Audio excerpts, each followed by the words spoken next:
there was a time in Spain called the time of coexistence. Like Muslims, Jews, and Christians lived together in peace. And it was under Muslim rule. Okay, now there's a lot of details. We could talk about it all night long. Okay, like in Muslim rule, yes, you can be Jewish, you can be Christian, you could practice your religion, but you can't take over. Okay, there's certain rules that we keep. We call dhimmi rules that later are abolished. As long as there's peace, the more peace there is, the more less restrictions there are. Don't take over. Don't cause a revolution. Keep the peace. Pride parades and that type of stuff. It's between you and God, but God is going to judge everybody. But don't cause a revolution. Okay. Now, I wish they would treat us like that. Because the thing is, look, Israel was created to protect Jewish people. I think they put themselves in more danger. I think Netanyahu benefited his career, but he made the Jewish life harder, more difficult. Sure. He's the one that's creating anti-Semitism. They're making people not like Jewish people. The next generation of kids, they're so inclusive. They grew up with diversity.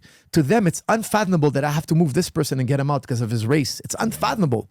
Like you're trying to bring us back to the 50s and 60s attitude. It's not going to fly with these young kids. They poll Generation Z. They don't poll favorably. Yeah, even I think a lot of the Jewish young Generation Z, I think, are turning on them even. Of course. Like it's embarrassing to say anything racist nowadays. Like you can't, our fathers, our grandfathers, they didn't have, they're not as, sometimes they might say something that's a little bit. Speak in the gym sometimes. We joke around a little bit, but it's not, we don't like my Thai trainer didn't understand the sensitivities, like we don't talk like that, but I understand in their day, it was more tolerated. But now you can't say anything remotely racist. Like, okay, I get it. We joke, we bother each other. Joking wise, but ultimately we're not racist. We're friends. Each other, but I think you do the difference. I think we know the difference between when someone's actually insulting your race versus when they're joking. Locker room talk. My race, I'm beat their ass. But you can joke about white people, I don't care. But like if someone that's actually serious, I'm gonna beat their ass. There's playful locker room talk between friends who trust each other, and we know we're giving each other a hard time. But we're not. None of us are racist. Like we're in the practice room. We don't care about race. You've been in the martial arts are the best place for curing racism. That's what I tell people because it's where we all bleed the same. Yeah, we don't care if you're broke, what race you are. Yeah, it's a beautiful thing. But I think we're compatible. I think it's easy to get along. I think it's the politicians that create the problem. The Hamas, like you said, they need to all be. Look, I'm okay with. Hard to start it over at this point. I'm okay with Jewish people immigrating to the Holy Land. They belong in the Holy Land. So the Christians, so the Muslims. We live. Because here's the thing. This is the way I see it. I studied Judaism in university. Islam I studied for 20 years. Okay, Judaism is about morality. Islam is about justice.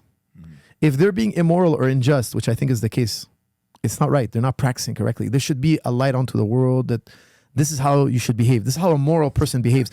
When I look at these two groups, I don't think that's what morality is. I don't think schools and hospitals. I don't agree with homes, game raping prisoners. It's clearly not moral. And obviously the Muslims aren't perfect either. They do lots wrong. Exactly. Well, but that's the thing. I like to call the wrong on both sides. Like I'm not for what happened October 7th. No. I think shooting randomly people who are look in the Quran, it's strictly forbidden. In international law, it's strict. Any terrorism is bad. We should be able to agree on that. Yeah, but also terrorism, I think, happens on both sides, but we call a certain race terrorist. When the other group does it, we don't call them terrorists. You're 100% right about that. Like, I think it's the N-word. It's our modern day N-word. Like, the N-word was used in the 60s, the 50s, and now we're embarrassed of it. Anybody who used it, it's disgusting. I think it's going to be like that in the future because... It's mostly been blamed on Muslims, like you said. Israel was the Jews were the initial people that were doing terrorism in the 30s and 40s to create Israel. But and they'll call them underground fighters. Like Ben Shapiro was calling him, they're underground fighters. Yeah, he blew up the David Hotel. He's an underground fighter. Killing civilians. You won't call him terrorist. Look, if a black guy, a white guy, or a Jewish guy, or a Muslim guy breaks international law, I'm going to call him terrorist. Okay, that's how I see it. Yeah, I'm not for killing anybody's kids. I think that's totally wrong. Yeah, killing kids is always wrong. We should always wrong, be able man. to agree on that. They weren't even born when this conflict started. Yeah, it's crazy that some people can't agree on that. It's crazy that you're going to resist this argument.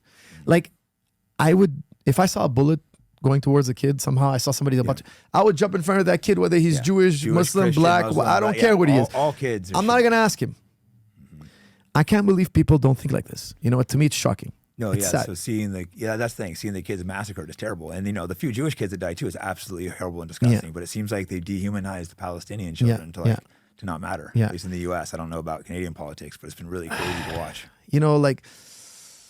I just find it's we've reached a level of insanity now. We need to walk it back, and we need to blame our politicians. I believe it's the politicians. Yeah, I couldn't agree more. Like Ben Gvir, he's literally convicted for terrorism. He's a psychopath. Yeah. He thinks they shot a 12-year-old boy because he was playing with fireworks on an anniversary of a Palestinian anniversary. The man who shot him was 100 yards away in a tower. behind the two walls. Like he was super safe. Yeah. They caught this assassination on tape.